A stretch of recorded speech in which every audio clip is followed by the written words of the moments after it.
بسم اللہ الرحمن الرحیم۔ السلام علیکم ناظرین کرام، اس وقت دنیا میں 4 افراد ایسے ہیں جنہیں نہ صرف مسلم دنیا میں بلکہ مغرب میں بھی سب سے زیادہ پڑھا جا رہا ہے۔ مسلم ہوں یا غیر مسلم، ہر مذہب کے لوگ انہیں بڑا شوق سے پڑھ رہے ہیں اور ان کے فکر اور کلام کے ترجمے ہو رہے ہیں۔ اسلام کے وہ 4 عظیم افراد امام غزالی، ابن العربی، رومی اور اقبال ہیں۔ یہ 4 افراد اپنے اپنے وقت کے عظیم روحانی پیشوا ہیں، جن کو اس وقت خصوصاً مغرب کے لوگ پڑھنے اور سمجھنے کو بےتاب ہیں، اور یہ سمجھا جا رہا ہے کہ ان 4 کے پیغام میں دکھی انسانیت کے سلگتے ہوئے مسائل کا حل ہے۔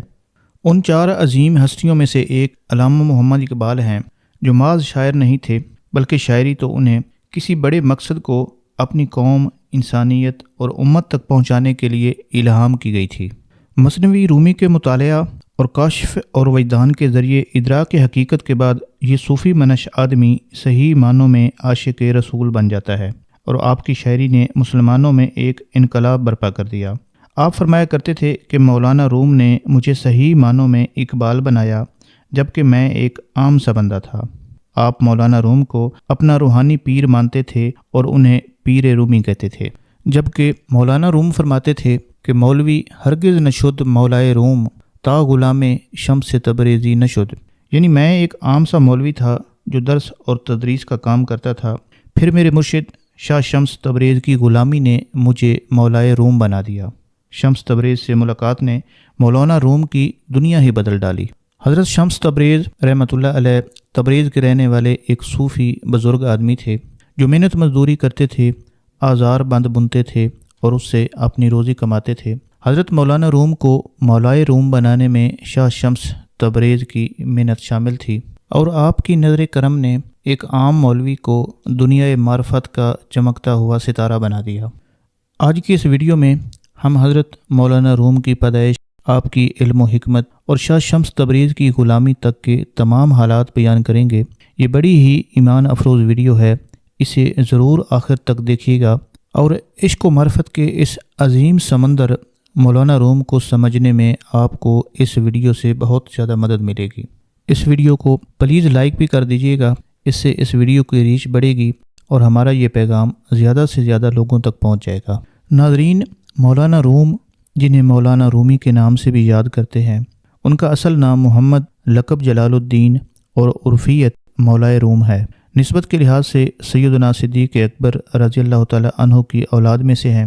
آپ رحمۃ اللہ علیہ 604 ہجری 1207 عیسوی کو بلخ میں پیدا ہوئے۔ بلخ اس وقت افغانستان کا ایک شہر ہے اور شمالی افغانستان میں مزار شریف سے 20 کلومیٹر کے فاصلے پر واقع ہے۔ 13ویں صدی عیسوی میں جب مولانا روم کی بلخ میں پیدائش ہوئی تو اس وقت بلخ خوارزمی سلطنت کا پایہ تخت تھا۔ خوارزمی سلطنت جو بہت بڑی سلطنت تھی، تمام ایران پر، ماوراء النہر پر، سینٹرل ایشیا کے تمام علاقے، چائنا کے علاقے، کاشغر سے لے کر عراق کے تمام علاقے اس سلطنت میں آتے تھے، اور اس سلطنت کا فرمانروا محمد خوارزم شاہ تھا۔ مولانا روم کے والد کا نام محمد بہاؤالدین تھا، جو بہت بڑے عالم، بہت بڑے عارف اور صوفی بزرگ تھے۔ ایران کے صوبہ خراسان کے دور دراز تک کے علاقوں کے فتوے مولانا روم کے والد حضرت بہاؤالدین بلخی کے پاس آتے تھے۔ ان کا یہ معمول تھا کہ وہ صبح سے دوپہر تک تفسیر، حدیث، فقہ اور دیگر مختلف علوم کا درس دیتے، جبکہ ظہر کے بعد سلوک، تصوف، حقائق اور معرفت اور اسرار کا بیان ہوتا، جبکہ پیر اور جمعہ کا دن عوام الناس کے لیے وعظ اور نصیحت کا بیان کیا جاتا۔ بلخ کا حاکم خوارزم شاہ بھی بغرض زیارت اور اکتساب فیض اکثر مولانا بہاؤالدین رحمۃ اللہ علیہ کی صحبت میں بیٹھنے کے لیے آتا تھا، اور جب بھی وہ آپ کے پاس آتا تو اکثر و بیشتر امام فخر الدین رازی رحمۃ اللہ علیہ بھی ان کے ہمراہ ہوتے تھے۔ خوارزم شاہ کو حضرت بہاؤالدین رحمۃ اللہ علیہ سے خاص عقیدت اور نسبت تھی۔ پھر ایک دن کیا ہوتا ہے کہ خوارزم شاہ آپ کی مجلس میں آیا تو اس نے دیکھا کہ ہزاروں لاکھوں لوگوں کا ایک سمندر ہے جو آپ کی مجلس میں حاضر ہے اور آپ کا آواز و نصیحت سن رہا ہے۔ جب اس نے اتنے زیادہ لوگ آپ کی مجلس میں اکٹھے دیکھے تو اسے گھبراہٹ ہونے لگی، اور یہ ہمیشہ سے رہا ہے کہ جو بھی سلطنتوں کے فرمانروا، بادشاہ یا سیاسی سلاطین ہوتے ہیں، وہ جب بھی کہیں اللہ والے کے پاس لوگوں کا ہجوم دیکھتے ہیں اور یہ دیکھتے ہیں کہ بہت زیادہ خلق خدا ان لوگوں کی طرف رجوع کرتی ہے، تو وہ اسے اپنے لیے خطرہ سمجھتے ہیں، انہیں گھبراہٹ ہوتی ہے اور وہ اس بات کو کبھی بھی گوارا نہیں کرتے کہ ان کے ہوتے ہوئے یہ لوگ کسی اور کے پاس جائیں، ان سے یہ کبھی بھی برداشت نہیں ہوتا۔ یہی معاملہ تمام ائمہ اظہار اہل بیت کے ساتھ ہر دور میں ہوتا رہا ہے۔ بنو امیہ سے لے کر بنو عباس تک یہی کچھ ہوتا رہا، ان لوگوں کو شہید کیا جاتا رہا، زہر دلوایا جاتا یا قید و بند میں ڈال دیے جاتے۔ اسی طرح جب خرزم شاہ نے بھی لوگوں کی اتنی بڑی تعداد حضرت بہاؤالدین رحمۃ اللہ علیہ کے پاس دیکھی تو اس سے برداشت نہ ہوا اور وہ اپنے قابو سے باہر ہو گیا۔ حالانکہ وہ آپ کا عقیدت مند تھا اور آپ کی زیارت کے لیے اکثر و بیشتر حاضر ہوتا رہتا تھا، اور اس وقت بھی وہ آپ کی زیارت کے لیے ہی حاضر ہوا تھا۔ آپ رحمۃ اللہ علیہ کے پاس لوگوں کا اتنا بڑا ہجوم دیکھ کر آپ کی مجلس میں بیٹھنے والا، علم سے استفادہ کرنے والا آپ کا سخت مخالف ہو گیا اور دشمن بن گیا۔ چنانچہ اس نے ایک شخص کے ہاتھ اپنے خزانوں کی چابیوں کا ایک گچھا آپ کے پاس بھیجا، اور اس کا مقصد یہ تھا کہ میری رعایا تو آپ کے پاس جاتی ہے، اس کا رجوع تو آپ کی طرف ہے، میرے پاس تو صرف یہ خزانہ ہی بچ جاتا ہے، تو یہ بھی آپ ہی رکھ لو۔ حضرت بہاؤالدین رحمۃ اللہ علیہ نے جب چابیاں دیکھیں اور اس شخص کا پیغام سنا تو اسے کہا کہ واپس جا کر میرا یہ پیغام بادشاہ کو دے دینا کہ ہم آنے والا جمعہ پڑھا کر اور واز کر کے بلخ چھوڑ دیں گے۔ چنانچہ جب اگلا جمعہ آیا تو جمعے کا واز ہوا، اس کے بعد جمعے کی نماز پڑھائی گئی اور پھر مولانا بہاؤالدین بلخ سے چل پڑے۔ جب آپ بلخ سے چلے تو بلخ اور افغانستان کے ارد گرد کے 300 مشائخ، اولیاء، صوفیاء بھی آپ کے ہم رکاب ہو کر آپ کے ساتھ ہی چل پڑے، جبکہ آپ کے مریدین، متوسلین، معتقدین بھی آپ کے ساتھ تھے، اور یہ ایک بہت بڑا کارواں تھا جو آپ کے ساتھ چل رہا تھا۔ خرزم شاہ کو جب یہ پتہ چلا تو وہ بڑا پچھتایا، آپ کے پیچھے دوڑا، کہیں دور جا کر آپ سے ملاقات ہوئی تو بڑی منت سماجت کرنے لگا اور واپسی کے لیے التجا کی، لیکن حضرت بہاؤالدین بلخی رحمۃ اللہ علیہ نے فرمایا کہ نہیں، اب واپس بلخ پلٹ کر نہیں آئیں گے، اور آپ واپس نہیں گئے۔ اس کے بعد آپ رحمۃ اللہ علیہ آگے روانہ ہو گئے، جہاں جہاں سے آپ کا گزر ہوتا وہاں کے علاقے کے عمراء، روسا اور مشائخ سب آپ کی زیارت کے لیے حاضر ہوتے۔ 610 ہجری میں حضرت بہاؤالدین رحمۃ اللہ علیہ نیشا پور پہنچے۔ مولانا روم رحمۃ اللہ علیہ کے والد حضرت بہاؤالدین رحمۃ اللہ علیہ نے جب بلخ کو چھوڑا تھا اس وقت مولانا روم کی عمر 5 یا 6 سال تھی۔ جب نیشا پور میں پہنچے تو حضرت فرید الدین عطار رحمۃ اللہ علیہ آپ کی زیارت کے لیے آپ کی خدمت میں حاضر ہوئے۔ جب انہوں نے حضرت بہاؤالدین رحمۃ اللہ علیہ کے پاس 5 یا 6 سال کے چھوٹے سے بچے مولانا روم کو دیکھا اور ان کی پیشانی میں ان کے بخت اور قسمت کے ستارے کو چمکتے ہوئے دیکھا تو حضرت بہاؤالدین بلخی رحمۃ اللہ علیہ سے فرمایا کہ حضرت یہ بڑا جوہر قابل ہے، اس کی حفاظت اور پرورش سے کبھی غفلت نہ کرنا اور ہمیشہ ان کا خیال رکھنا۔ اس کے بعد آپ رحمۃ اللہ علیہ نیشا پور سے آگے بڑھے، مختلف علاقوں سے گزرے، کہیں کہیں قیام بھی کیا۔ اس طرح آپ ایک ملک سے دوسرے ملک اور ایک شہر سے دوسرے شہر چلتے اور پھرتے رہے اور وہاں مختلف جگہوں پر قیام بھی کرتے رہے۔ ترکی کا شہر کونیا، جہاں ابھی مولانا روم رحمۃ اللہ علیہ کا مزار بھی ہے، یہ علاقہ اس وقت سلجوقی سلطنت کا حصہ تھا۔ وہ سلجوقی سلطنت جو پورے ایشیائے کوچک پر 220 سال تک قائم رہی اور جس کی سرحدیں مشرق وسطیٰ تک جاتی تھیں۔ ترکی، استنبول کے سارے علاقے اس سلطنت میں شامل تھے۔ اس وقت یہ سارا علاقہ سلطنت روم کہلاتا تھا، جس کا حکمران سلطان علاؤالدین کیقباد تھا۔ اس وقت جس علاقے میں حضرت بہاؤالدین رحمۃ اللہ علیہ قیام پذیر تھے، وہاں سلطان علاؤالدین کیقباد کے کچھ لوگ بھی آپ سے ملنے اور آپ کی زیارت کے لیے حاضر ہوئے۔ ان لوگوں نے آپ کے احوال، آپ کا مقام و مرتبہ، آپ کا زہد و تقویٰ دیکھا تو یہ سارے احوال جا کر سلطان علاؤالدین کیقباد کو بتا دیے۔ سلطان یہ سن کر بڑا متاثر ہوا اور آپ کو ایک دعوت دی اور درخواست بھیجی کہ آپ اب جب کہ بلخ سے چل پڑے ہیں تو ہمارے پاس کونیا میں آ کر قیام کریں۔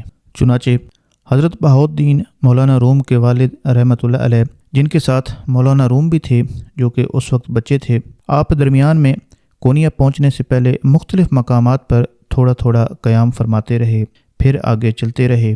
اسی دوران آپ دمشق سے بھی گزرے، وہاں آپ کی ملاقات شیخ اکبر محی الدین ابن عربی رحمۃ اللہ علیہ سے بھی ہوئی۔ جب حضرت بہاؤالدین رحمۃ اللہ علیہ دمشق گئے تھے اور شیخ اکبر محی الدین ابن عربی سے آپ کی ملاقات ہوئی تھی تو اس وقت مولانا روم کی عمر کوئی 10 سے 11 برس تھی۔ ملاقات کے دوران محی الدین ابن عربی رحمۃ اللہ علیہ نے باپ کو بھی دیکھا، بیٹے کو بھی دیکھا۔ پھر اس ملاقات کے بعد جب آپ وہاں سے آگے روانہ ہونے لگے تو شیخ اکبر نے دیکھا کہ آگے آگے والد حضرت بہاؤالدین بلخی تھے اور پیچھے ان کا 11 سال کا بیٹا محمد جلال الدین جو ابھی رومی نہیں ہوئے تھے وہ پیچھے چل رہے تھے۔ شیخ اکبر نے جب یہ منظر دیکھا تو فرمایا کہ سمندر دریا کے پیچھے پیچھے جا رہا ہے، یعنی باپ دریا ہے اور بیٹا بڑا ہو کر سمندر بننے والا ہے۔ دمشق سے جانے کے بعد مختلف جگہوں سے پھرتے پھراتے وہاں رہتے ہوئے جب آپ کونیا پہنچے تو اس وقت مولانا روم رحمۃ اللہ علیہ کی عمر 17 یا 18 سال تھی۔ کونیا پہنچنے پر سلطان علاء الدین کیقباد نے اپنے شہر سے باہر نکل کر بڑے تزک اور احتشام سے آپ کا استقبال کیا۔ وہ گھوڑے سے نیچے اترا، ننگے پاؤں پا پیادہ دیر تک آپ کے استقبال کے لیے آپ کے ساتھ ساتھ چلتا رہا، پھر ایک عالی شان مقام پر لے جا کر آپ کو ٹھہرایا اور ضرورت کی تمام چیزیں وہاں مہیا کیں، اور پھر اکثر و بیشتر وہ آپ کی مجلس اور صحبت میں آ کر بیٹھتا تھا۔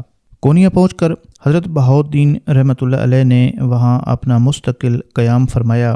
وقت گزرتا رہا اور 628 ہجری میں 18 ربیع الثانی جمعہ کے دن حضرت بہاؤالدین رحمۃ اللہ علیہ مولانا روم کے والد انتقال فرما گئے۔ اس وقت مولانا روم کی عمر 24 سال تھی۔ مولانا روم رحمۃ اللہ علیہ کو ابتدائی تعلیم ان کے والد حضرت بہاؤالدین بلخی رحمۃ اللہ علیہ نے خود دی، پھر ان کے مریدین اور تلامذہ میں سے ایک بڑے نامور عالم حضرت برہان الدین محقق رحمۃ اللہ علیہ کے سپرد کیا، جنہوں نے مولانا روم رحمۃ اللہ علیہ کی تربیت کی، آپ کو تمام علوم و فنون، حدیث اور فقہ کی تعلیم سے روشناس کروایا۔ مولانا روم رحمۃ اللہ علیہ جب 24 سال کے تھے تو ان کے والد فوت ہو گئے۔ اس کے 1 سال بعد جب کہ ان کی عمر 25 سال تھی تو مزید علوم اور فنون کی تکمیل کے لیے وہ ملک شام چلے گئے۔ علوم کی تکمیل میں آپ کا زیادہ تر قیام شام کے 2 شہروں حلب اور دمشق میں رہا۔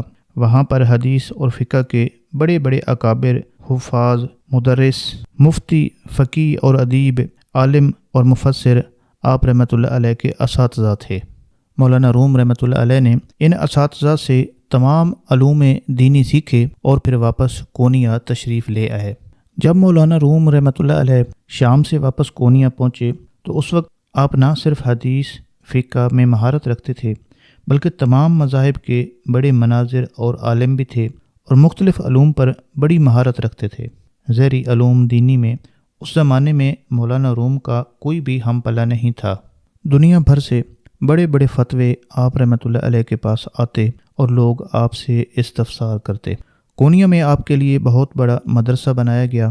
آپ گھر میں بھی اور مدرسہ میں بھی لوگوں کو درس دیتے اور 4 دانگے عالم میں آپ کے علم اور فضل کا ڈنکا بجتا تھا۔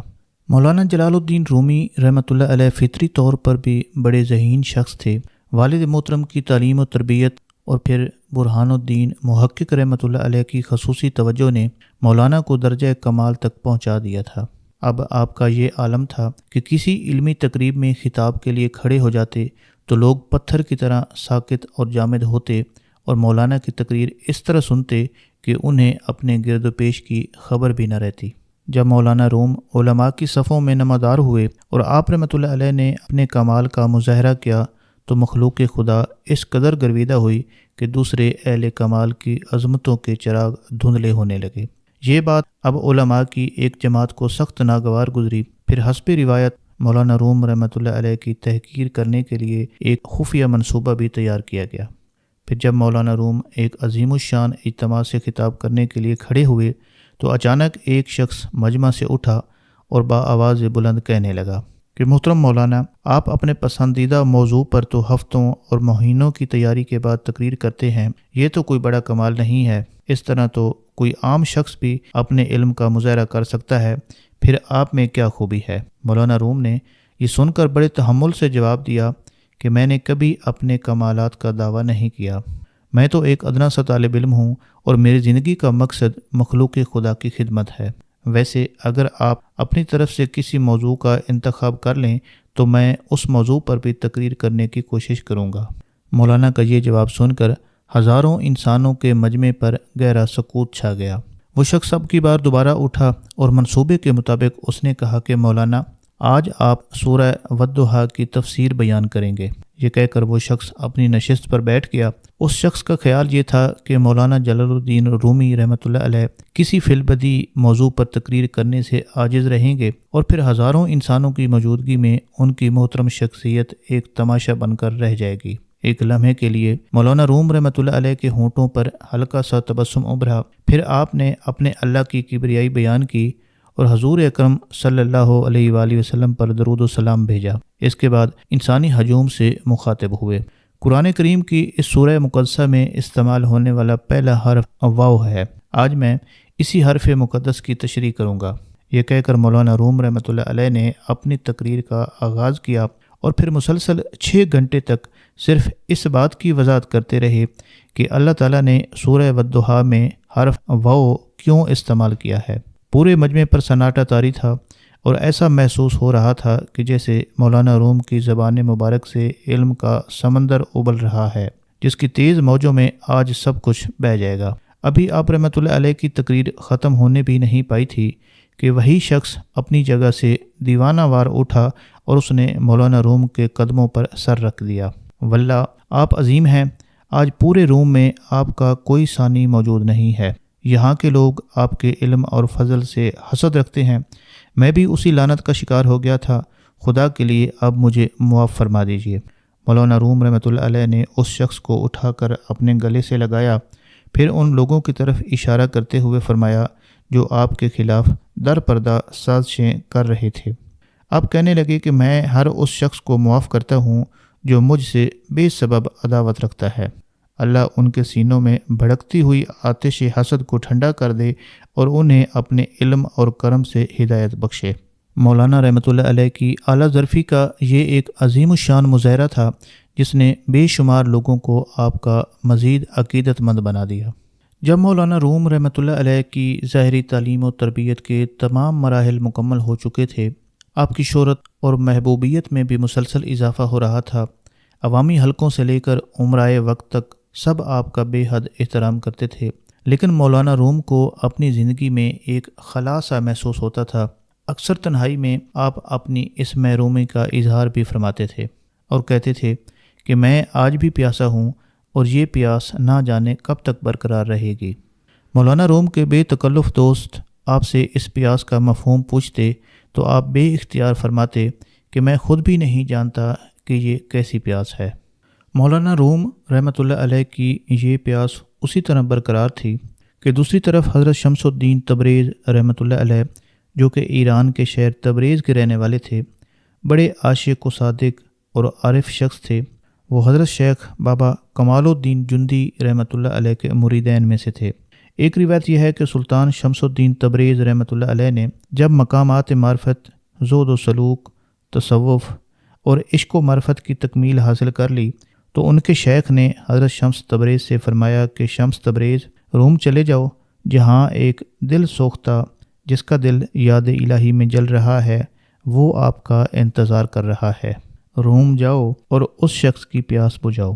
دوسری روایت میں یہ ہے کہ حضرت شمس تبریز رحمۃ اللہ علیہ رات کو مراقبہ کے بعد یہ دعا اللہ کریم سے مانگ رہے تھے کہ مولا مجھے کوئی ایسا شخص عطا کر دے جو میری محبت اور توجہ کا متحمل ہو سکے اور میری صحبت کا فیض سنبھال سکے، جو میں دینا چاہتا ہوں وہ لے سکے اور اسے سنبھال سکے۔ آپ کو اشارہ ہوا کہ کونیا چلے جاؤ، وہاں ایک شخص تمہارا منتظر ہے جو تمہاری محبت اور تمہاری توجہ اور تمہارے فیض کا بوجھ اٹھا لے گا اور اسے سنبھال بھی لے گا۔ پھر جب حضرت شمس تبریز رحمۃ اللہ علیہ ایران کے شہر تبریز سے چلے اور کونیا پہنچے تو وہ ایک سرائے میں قیام پذیر ہوئے۔ اس وقت کونیا میں مولانا روم رحمۃ اللہ علیہ کی بڑی شہرت تھی، آپ کی تمکنت اور وجاہت تھی، بڑا نام تھا، لوگ آپ کی طرف رجوع کرتے۔ شمس تبریز رحمۃ اللہ علیہ اس مرد کی تلاش میں وہاں پہنچے جس نے آپ کے فیضان صحبت کو حاصل کرنا اور اس کا متحمل ہونا تھا۔ ناظرین، حضرت شمس تبریز رحمۃ اللہ علیہ کوئی پیری یا فقیری نہیں کرتے تھے، بس تاجروں کے روپ میں سفر اور سیاحت کرتے تھے۔ آپ نالے بنتے تھے اور اس سے اپنی گزر اوقات کرتے تھے۔ اب آپ کونیا میں ایک ایسے شخص کی تلاش میں تھے جسے اپنا فیض منتقل کر سکیں۔ حضرت شمس تبریز رحمۃ اللہ علیہ جب کونیا پہنچے تو رات کا وقت ہو چکا تھا۔ آپ نے ایک سرائے میں قیام فرمایا۔ صبح ہوئی تو آپ نے دیکھا کہ سرائے کے دروازے پر ایک بلند چبوترا تھا۔ شہر کے اکثر امراء اور صاحبان ثروت لوگ تفریح کے لیے اسی چبوترے پر آ کر بیٹھتے تھے۔ حضرت شمس تبریز بھی ایک گوشے میں جا کر بیٹھ جاتے اور خاموشی سے آنے جانے والے لوگوں کو دیکھتے رہتے۔ ایک دن مولانا جلال الدین رومی رحمۃ اللہ علیہ اسی راستہ سے گزرے تو حضرت شمس تبریز چونک اٹھے۔ مولانا کے ہزاروں شاگرد تھے جو ہاتھ باندھے اور نظریں جھکائے اپنے استاد کے پیچھے پیچھے چل رہے تھے۔ دیکھنے والوں کو ایسا محسوس ہوتا تھا کہ جیسے کسی شہنشاہ کی سواری گزر رہی ہو۔ یہ منظر دیکھ کر حضرت شمس تبریز رحمۃ اللہ علیہ کے دل سے یہ آواز آئی کہ شاید یہ وہ مرد خاص ہے جو میری صحبت کا متحمل ہو سکتا ہے۔ چنانچہ جب مولانا جلال الدین رومی رحمۃ اللہ علیہ وہاں سے چلے گئے تو حضرت شمس تبریز نے کسی مقامی باشندے سے پوچھا کہ یہ صاحب کون ہیں جو ابھی ابھی یہاں سے گزرے ہیں اور ان کی بڑی شان ہے۔ بتانے والے نے بتایا کہ یہ مولانا جلال الدین رومی ہیں اور یہاں کے سب سے بڑے عالم ہیں اور کوئی شخص ان کے علم اور فضل کی ہمسری نہیں کر سکتا۔ چنانچہ اگلے دن جب حضرت مولانا جلال الدین رومی رحمۃ اللہ علیہ اپنے گھر میں اپنے طلباء کو پڑھا رہے تھے اور ان کے گرد کتابوں کا ایک بڑا ذخیرہ موجود تھا تو حضرت شمس تبریز بھی وہاں پہنچ گئے۔ وہاں پہنچ کر وہ ادھر ادھر دیکھتے رہے، پھر کتابوں کے ڈھیر کی طرف اشارہ کرتے ہوئے پوچھا کہ یہ سب کیا ہے؟ مولانا روم نے جواب دیا کہ درویش، یہ وہ چیز ہے جسے تو نہیں جانتا۔ اس کے بعد جب حضرت شمس تبریز رحمۃ اللہ علیہ نے توجہ دی تو اسی وقت ان کتابوں کو آگ لگ گئی۔ مولانا یہ دیکھ کر بڑے پریشان ہوئے۔ بڑے بڑے مسودات تھے، اس زمانے میں ہاتھ سے لکھی ہوئی قلمی کتابیں تھیں، وہ سب جل گئیں۔ پریشان ہو کر پوچھا کہ یہ سب کیا ہے؟ فرمایا یہ وہ چیز ہے رومی جسے تو نہیں جانتا۔ پھر حضرت مولانا کی درخواست پر شمس الدین تبریز رحمۃ اللہ علیہ نے کتابیں انہیں واپس پلٹا دیں، لیکن مولانا کے دل میں ایک آگ سی بھڑک اٹھی۔ ایک دوسری روایت میں یہ واقعہ کچھ ایسے بھی بیان کیا جاتا ہے کہ مولانا روم رحمۃ اللہ علیہ ایک دن اپنے مدرسہ میں موجود تالاب کے کنارے اپنے طلباء کو پڑھا رہے تھے۔ پہلے زمانے میں اکثر مدارس اور مساجد میں حوض اور تالاب بنائے جاتے تھے۔ اس وقت کچھ کتابیں بھی ان کے پاس رکھی تھیں۔ حضرت شمس تبریز رحمۃ اللہ علیہ وہاں پہنچے اور انہوں نے پوچھا کہ جلال الدین یہ کیا ہے؟ مولانا نے جواب دیا کہ یہ کیل و کال ہے۔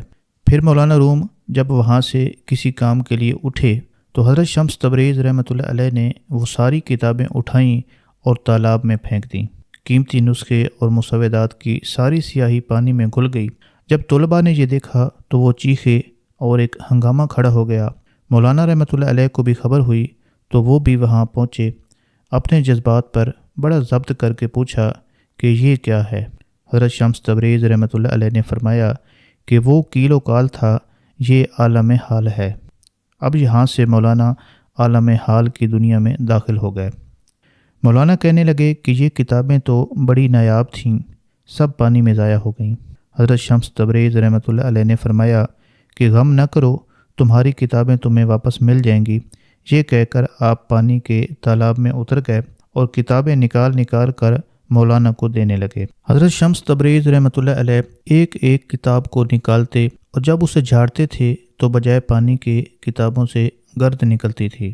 یہ معجزہ دیکھ کر مولانا روم نے کہا کہ کیل و کال سے نکال کر ہمیں بھی اس حال میں داخل کر دیں۔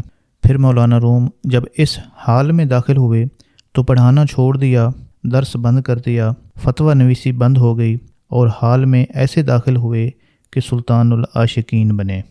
اس پہلی ملاقات میں حضرت شمس تبریز رحمۃ اللہ علیہ اور مولانا روم 6 ماہ تک دونوں تنہا اکیلے ایک حجرے میں بند بیٹھے رہے۔ حالت مراقبہ میں حضرت شمس الدین تبریز توجہ دیتے رہے اور مولانا روم وہ توجہ لیتے رہے اور ان کا حال بدلتا گیا۔ 6 ماہ کے بعد جب باہر نکلے تو مولانا روم مولائے روم بن چکے تھے۔ مولوی ہرگز نشد مولائے روم، تا غلام شمس تبریزی نشد، کیل و کال سے نکل کر مولانا رحمۃ اللہ علیہ حال میں ایسے داخل ہوئے کہ سلطان العارفین اور سلطان العاشقین بنے۔ پھر دنیا کو صاحب حال کرنے کے لیے مثنوی لکھی، جس کو مثنوی مولانا روم کہتے ہیں۔ یہ عشق اور محبت اور اللہ تعالیٰ کی معرفت کی ایک عظیم کتاب ہے۔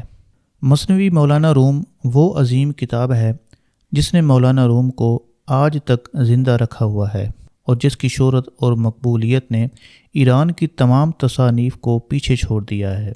مثنوی رومی کو جس قدر شہرت اور مقبولیت حاصل ہوئی، فارسی کی کسی اور کتاب کو آج تک نہیں ہوئی۔ ایران میں 4 کتابیں جس قدر مقبول ہوئیں کوئی اور نہیں ہوئیں۔ ان میں شاہ نامہ، گلستان، مثنوی روم اور دیوان حافظ ہیں۔ ان 4 کتابوں کا اگر موازنہ کیا جائے تو مقبولیت کے لحاظ سے مثنوی رومی کو ترجیح ہے۔ اس کی مقبولیت کی ایک بڑی دلیل یہ ہے کہ علماء اور فضلاء نے مثنوی کو جس قدر اہمیت دی، کسی اور کتاب کو وہ اہمیت نہیں ملی۔ حضرت شمس الدین تبریز رحمۃ اللہ علیہ کی ملاقات سے پہلے مولانا روم کی زندگی میں کیل و کال تھا، مناظرہ و مجادلہ، فتویٰ اور تدریس تھا، تصنیف و تحقیق کا صرف ایک ہی رنگ تھا۔ پھر جب کال کی دنیا سے گزر کر حال کی دنیا میں داخل ہو گئے تو خالی حال والے مولوی اس چیز کو پسند نہیں کرتے۔ اس طرح ایک بڑا فتنہ برپا ہو گیا کہ یہ کون ہے شمس تبریز جس نے ہمارے استاد، ہمارے شیخ سلطان العلماء، سلطان الفقہاء کی زندگی بالکل بدل کر رکھ دی ہے۔ ایک شورش برپا ہو گئی اور ہنگامہ کھڑا ہو گیا۔ کونیا کا ماحول اب ایسا ہو گیا تھا کہ قریب تھا کہ کوئی دنگا فساد کھڑا ہو جاتا۔ حضرت شمس تبریز رحمۃ اللہ علیہ نے جب یہ ماحول دیکھا کہ اب یہاں یہ ماحول رہنے کے قابل نہیں رہا تو چپکے سے رات کو کونیا چھوڑ کر دمشق چلے گئے۔ مولانا روم کی بے قراری اب دیکھی نہیں جاتی تھی، اضطراب کا ایک عجیب عالم تھا۔ پھر آپ نے اپنے بیٹے کے ہاتھ میں ایک خط اور کچھ دینار دے کر ایک وفد کے ساتھ ملک شام بھیجا کہ وہ شمس الدین تبریز رحمۃ اللہ علیہ کو منا کر واپس لے آئیں۔ جب یہ وفد شام پہنچا اور حضرت شمس تبریز سے ملا تو انہوں نے سونے کے سکوں کا کہا کہ یہ تو کسی اور کو دے دو، مجھے صرف رومی کا خط چاہیے۔ اس خط کو پڑھا جس میں مولانا روم نے اپنے درد اور سوختہ جاں کا ذکر کیا تھا اور ان کی جدائی کا صدمہ بیان کیا تھا۔ وہ خط پڑھ کر حضرت شمس تبریز رحمۃ اللہ علیہ اس وفد کے ساتھ واپس کونیا آ گئے۔ پھر مولانا کے ساتھ حال کا سلسلہ دوبارہ سے شروع ہو گیا۔ مولانا نے درس و تدریس کا سلسلہ ابھی بھی چھوڑ رکھا تھا، جس سے پھر کچھ عرصہ کے بعد ایک ہنگامہ کھڑا ہو گیا اور حضرت شمس تبریز پھر کونیا چھوڑ کر چلے گئے۔ پھر مولانا رومی ان کو منانے اور واپس لانے کے لیے خود نکل پڑے۔ کریا کریا شہر شہر انہیں تلاش کیا، تبریز بھی گئے، بالآخر انہیں ڈھونڈ لیا اور منا کر واپس کونیا لے آئے۔ اس طرح حضرت شمس تبریز رحمۃ اللہ علیہ 2 دفعہ کونیا چھوڑ کر گئے اور 2 دفعہ واپس آئے۔ اب کی بار جب پھر واپس آئے اور جھگڑا اور فساد شروع ہوا تو مستند روایات کے مطابق کچھ شریر لوگوں نے حضرت شمس تبریز رحمۃ اللہ علیہ کو رات کے اندھیرے میں شہید کر دیا اور پھر وہ کونیا میں ہی مدفون ہوئے۔ حضرت شمس تبریز رحمۃ اللہ علیہ سے بچھڑنے کے بعد مولانا روم نے ایسی شاعری کی جو عشق اور سرمستی اور سوز و گداز سے لبریز تھی۔ یہ شمس تبریز رحمۃ اللہ علیہ کی نگاہ دل نواز ہی کا فیض تھا کہ مولانا نے اپنی شورا آفاق تصنیف مثنوی مولانا روم پیش کر کے عالم انسانیت پر احسان عظیم کیا۔ یہ شاعری کی ایسی عظیم و جلیل کتاب ہے کہ صدیوں گزر جانے کے بعد بھی عالمی ادب میں اس کا کوئی حریف نظر نہیں آتا، اور جہاں تک مسلمانوں کی عقیدت کا تعلق ہے تو آج بھی مولانا کی اس تصنیف کو پڑھنے والے پہلے بوسہ دیتے ہیں اور نہایت عزت اور احترام سے سروں پر اسے رکھا جاتا ہے۔ دنیا کے تمام اہل علم اس بات پر متفق ہیں کہ حضرت شمس الدین تبریز رحمۃ اللہ علیہ مولانا روم سے ملاقات نہ کرتے تو شاید یہ عجوبہ روزگار کتاب بھی دائرۂ تحریر میں نہ آتی۔ چنانچہ مولانا روم رحمۃ اللہ علیہ نے خود بھی فرمایا تھا کہ مولوی ہرگز نہ شد مولائے روم تا غلام شمس تبریزی نہ شد، یعنی مولانا روم اس وقت تک مولوی سے مولائے روم نہ بن سکے جب تک کہ شمس تبریز کی غلامی اختیار نہیں کی۔ اس شعر سے اہل نظر یہ اندازہ کر سکتے ہیں کہ حضرت شمس تبریز رحمۃ اللہ علیہ کیا تھے اور کم نظروں کے حسد نے کیسے برگزیدہ شخص کو مولانا روم سے بچھڑ جانے پر مجبور کر دیا تھا۔ حضرت شمس تبریز رحمۃ اللہ علیہ کی چند روزہ صحبتوں نے مولانا روم کو قلندر بنا ڈالا تھا۔ ان ملاقاتوں سے پہلے مولانا کا یہ حال تھا کہ شاہان وقت کے دربار سے بھی تعلق رکھتے تھے، قیمتی لباس پہنتے تھے، اور جب گھر سے نکلتے تھے تو اس شان سے سینکڑوں افراد پیچھے پیچھے ہوتے کہ آپ رحمۃ اللہ علیہ نہایت جاہ و جلال کے ساتھ آگے آگے چلتے۔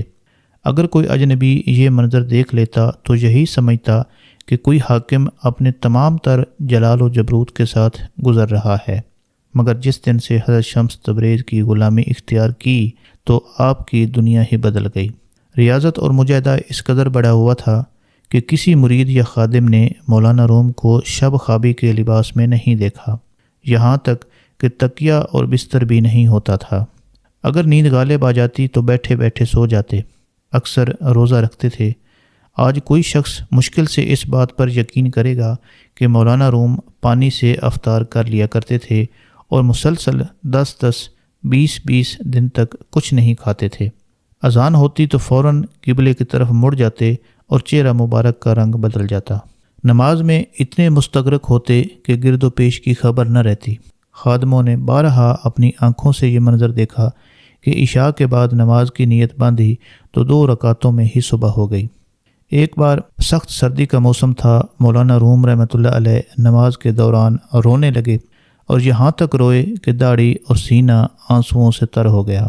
خادم سپہ سالار کا بیان ہے کہ سردی کی شدت کے باعث آنسو رخساروں پر جمنے لگے تھے، مگر مولانا کی محویت میں کوئی فرق نہیں آیا۔ آپ رحمۃ اللہ علیہ کا مزاج انتہائی قناعت پسندانہ تھا۔ سلاطین و عمراء جس قدر بھی تحائف بھیجتے، مولانا روم رحمۃ اللہ علیہ اپنے مریدین خاص کے پاس یہ ہدایت دے کر بھیج دیتے کہ انہیں فوری طور پر ضرورت مندوں میں تقسیم کر دیا جائے۔ کبھی کبھی ایسا ہوتا کہ گھر میں بہت زیادہ تنگی ہوتی اور مولانا کے صاحبزادے سلطان ولد اصرار کرتے تو حسب ضرورت بہت تھوڑی سی رقم رکھ لیتے۔ پھر جس دن گھر میں کھانے کا سامان نہ ہوتا، اس روز مولانا روم بہت خوش ہوتے اور بڑے والہانہ انداز میں فرماتے کہ آج ہمارے گھر سے درویشی کی بو آتی ہے۔ مولانا روم رحمۃ اللہ علیہ کی سخاوت اور فیاضی کا یہ عالم تھا کہ جب کوئی مانگنے والا سوال کرتا اور مولانا کے پاس دینے کے لیے کچھ نہ ہوتا تو اپنی عبا یا پیرہن اتار کر دے دیتے۔ مولانا جلال الدین رومی رحمۃ اللہ علیہ کی رقیق القلبی اور شدت احساس کا یہ عالم تھا کہ کسی شخص کی ذرا سی تکلیف بھی آپ سے برداشت نہیں ہوتی تھی۔ اس کے برعکس اپنی ذات پر آفات و مصائب کے پہاڑ بھی اگر ٹوٹ پڑتے تو حرف شکایت زبان پر نہیں لاتے تھے۔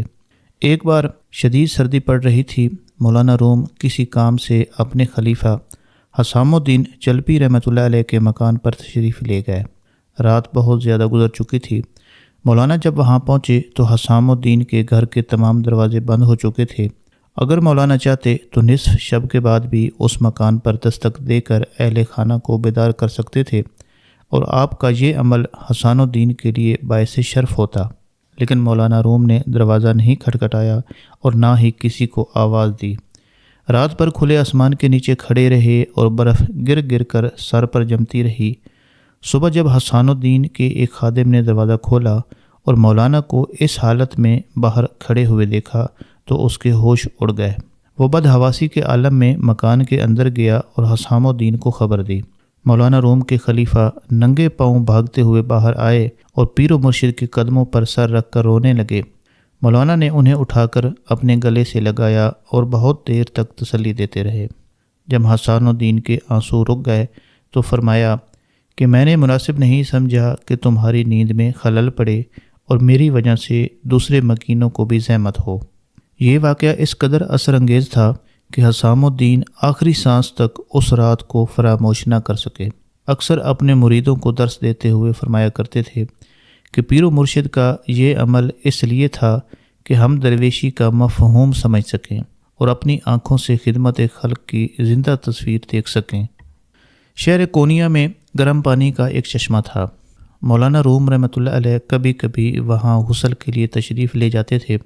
ایک بار مولانا نے اس چشمے پر جانے کا ارادہ ظاہر کیا۔ کچھ مریدوں اور خادموں نے ایک دن پہلے وہاں جا کر آپ کے غسل کے لیے مخصوص جگہ کا انتظام کر دیا۔ دوسرے روز جب مولانا روم وہاں تشریف لے گئے تو آپ کی آمد سے چند لمحے قبل کچھ جزامی یعنی کوڑی لوگ اس مقام پر نہانے لگے۔ خادموں نے خوفناک مرض میں مبتلا انسانوں کو ڈانٹ کر اس جگہ سے ہٹانا چاہا تو مولانا روم نے سختی کے ساتھ منع کر دیا۔ جب وہ جزامی یعنی کوڑی لوگ وہاں سے نہا کر چلے گئے تو آپ نے اسی جگہ کا پانی لے کر غسل کیا اور پھر اپنے خادم سے فرمایا کہ احتیاط اچھی چیز ہے مگر ایسے بیماروں سے نفرت نہیں کرنی چاہیے، یہ لوگ بھی کل تک تمہاری طرح خوبصورت جسموں کے مالک تھے۔ ایک بار محفل سما راستہ تھی، مولانا روم رحمۃ اللہ علیہ نہایت سکون سے عارفانہ کلام سن رہے تھے، مگر دوسرے لوگوں کا یہ حال تھا کہ کوئی فرش پر تڑپ رہا تھا اور کوئی اپنا گریباں چاک کر رہا تھا۔ اتفاق سے ایک شخص نے سما کا کچھ زیادہ ہی اثر قبول کر لیا اور وہ اپنے ہوش و حواس کھو بیٹھا۔ اس شخص کی بے خودی اس حد تک بڑھ گئی کہ وہ بسمل کی طرح لوٹنے لگا۔ تڑپتے تڑپتے اس پر ایک شدید کیفیت طاری ہوتی تو وہ مولانا سے آ کر ٹکرا جاتا اور لوگ اسے پکڑ کر دور کر دیتے۔ کچھ دیر تک تو حاضرین نے اس پر دھیان نہیں دیا، لیکن جب اس شخص نے کئی مرتبہ یہی حرکت کی تو مولانا کے خادموں نے اسے پکڑا اور محفل سے دور کر دیا۔ مولانا رحمۃ اللہ علیہ کو یہ بات بڑی ناگوار گزری۔ آپ نے اپنے خدمت گاروں سے تلخ لہجے میں فرمایا کہ شراب تو اس نے پی ہے اور مستی تم کر رہے ہو۔ اسی طرح ایک بار مولانا روم کی شریک حیات نے اپنی ملازمہ کو سخت سزا دی۔ اتفاقاً مولانا بھی اسی وقت تشریف لے آئے۔ بیوی کی یہ حرکت دیکھ کر آپ بہت ناراض ہوئے اور غم زدہ لہجے میں فرمانے لگے کہ تم نے خدا کی نعمتوں کا شکر ادا نہیں کیا، یہ اسی کی ذات پاک ہے جو غلاموں کو آقا اور آقاؤں کو غلام بنا دیتی ہے۔ ایک لمحے کے لیے اس وقت کا تصور کرو جب تم کنیز ہوتیں اور یہ عورت مالک کی حیثیت رکھتی، پھر تمہارا کیا حال ہوتا۔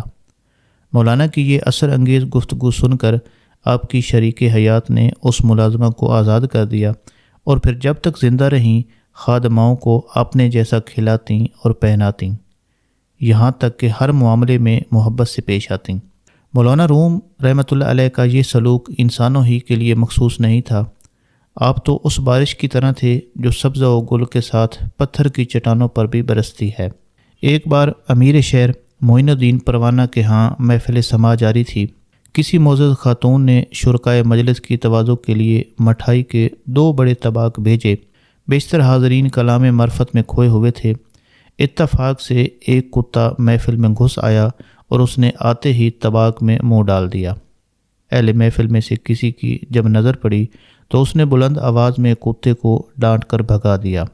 مولانا روم جو بہت دیر سے آنکھیں بند کیے ہوئے سما کی کیفیت میں گم تھے، یہ چیخ سن کر چونک پڑے اور جب یہ منظر دیکھا تو اس شخص کو ہاتھ کے اشارے سے روک دیا جو کتے کو بھگانے کی کوشش کر رہا تھا۔ کتے نے گھبرا کر شیرینی کھانی شروع کر دی اور پھر کچھ مٹھائی کے دانے منہ میں دبا کر محفل سے چلا گیا۔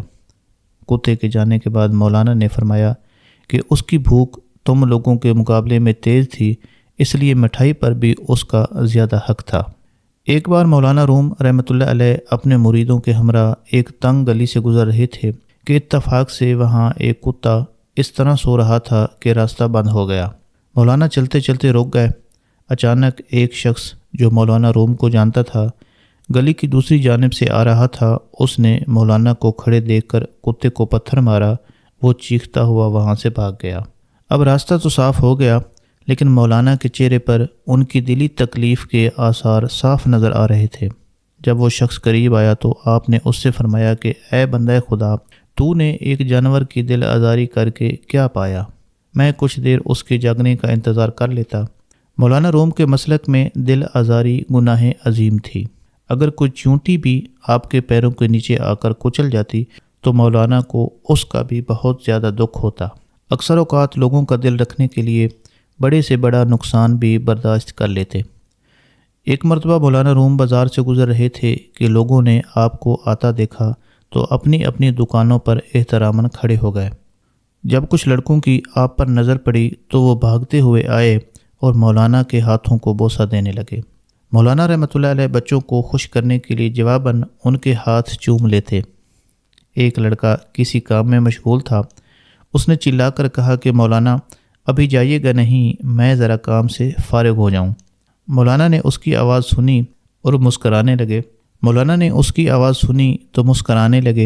پھر آپ بہت دیر تک اس لڑکے کے انتظار میں کھڑے رہے۔ جب وہ اپنے کام سے فارغ ہو کر آیا تو اس نے مولانا کے ہاتھوں کو بوسہ دیا، تب آپ تشریف لے گئے۔ اسی طرح ایک دن بھرے بازار میں دو آدمی لڑ رہے تھے، ایک دوسرے کو فحش گالیاں دے رہے تھے۔ ان میں سے ایک کہہ رہا تھا کہ او شیطان، اگر تو ایک کہے گا تو میں تجھے 10 سناؤں گا۔ مولانا روم رحمۃ اللہ علیہ اس طرف سے گزر رہے تھے۔ آپ اس شخص کے قریب گئے اور فرمایا کہ بھائی، تمہیں جو کچھ کہنا ہے مجھے کہہ لو، اگر تم 1000 کہو گے تو جواب میں ایک بھی نہیں سنو گے۔ مولانا کے حسن کلام نے دونوں کو شرمندہ کر دیا، یہاں تک کہ وہ باہمی رنجش کو ختم کر کے آپس میں پھر سے دوست بن گئے۔ یہ تھے حضرت مولانا جلال الدین رومی رحمۃ اللہ علیہ، جو نصف صدی تک بے شمار بندگان خدا کا روحانی علاج کرتے رہے۔